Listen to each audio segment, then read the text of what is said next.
I'm Jeremy Haskell with JobsInTheUS.com, and we're here at the Omni Mount Washington Hotel in Bretton Woods, New Hampshire at the second annual Strategic HR New England Convention. I'm joined now by Cy Wakeman, who comes in from Nebraska. Absolutely. Yeah, welcome back to New England. Thank you. Love it here. Yeah, absolutely love to have you. Now, you're doing a keynote about hardwiring accountability. I know you've got a book out, Reality-Based Leadership. So talk a little bit about hardwiring accountability. Absolutely. You know, everyone's talking about accountability, but what we found out is very few people understand what it really means. Most people think it's behaviors, and we know from our research it's not a skill set, it's a mindset. So we'll be talking about some great things we have found that lead up to accountability that many senior leaders have never thought about before. Yeah, I found that interesting. I read your book, it's very good. Thank you. And one of the things, you have the frontline managers who are dealing with the kind of the employees on a regular basis. What are some of the specific challenges that senior HR leaders deal with when it comes to hardwiring accountability and developing that kind of culture in the workforce?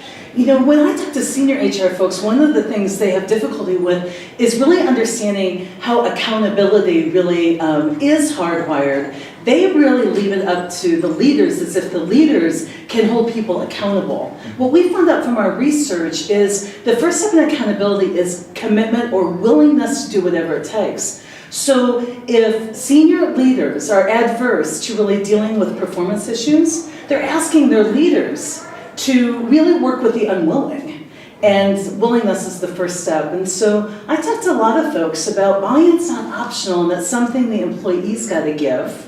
And let's not be shy about asking for that. And so there are many systems at the senior level that enable and defeat accountability rather than support accountability. So we'll be talking about key systems that are broken. Okay. Now, what are some specific things that say I'm a senior leader and I'm working in the workforce and I've got some folks that are kind of on that fence. I can see them trying to get the concepts, but they're not quite there. What are some ways that you can work with folks who may not quite understand the concepts of accountability, or how to bring that out within themselves? Sure. What employees need to understand, and senior level HR leaders as well, is how an employee truly adds value.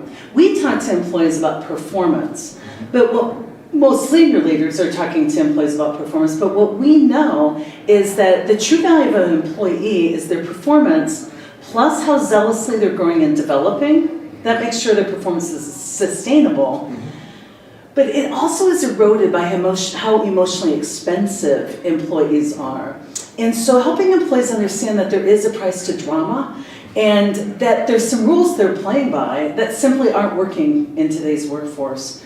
And for senior leaders to quit encouraging that. For instance, when we do engagement surveys, we survey everybody.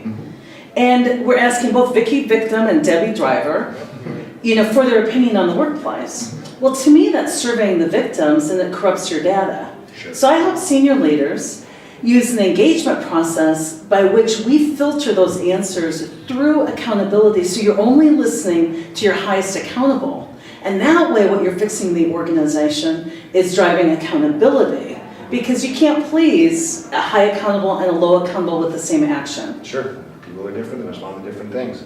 To drive out the drama. Yeah, absolutely. So fantastic. So I'm looking forward to your talk. Thanks again for stopping by. Give us a few minutes. Absolutely, Jeremy. Great to be here.